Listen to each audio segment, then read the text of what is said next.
ये जी मुल्तान शहर का पुराना वो बाज़ार और गलियां मोहल्ले, ये एक पुराना मकान नज़र आया। इस पे लिखा है जी मलिक जस्सू राम, बिल्ड 1940।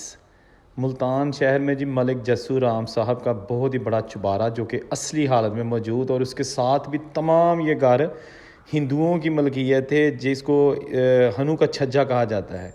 यानी इस महल्ले को कहा जाता है हनु का छज्जा। इसमें जितने भी घर, जितनी भी हवेलियाँ, वो 1947 से ऑफ कोर्स पहले की बनी हुई हैं, और यहाँ पर सिर्फ हिंदू आबाद थे।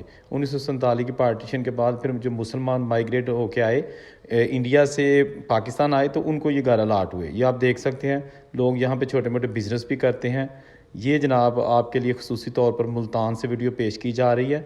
ये मैं मुकम्मल वीडियो ऑलरेडी अपलोड कर चुका हूँ, अगर आपने वो देखनी है तो मुझे कमेंट में लिखें, मैं आपको उसका लिंक शेयर कर दूँगा। बहुत ज़बरदस्त वीडियो है। मुल्तान शहर 1947 वाला मुल्तान जी दोस्तों।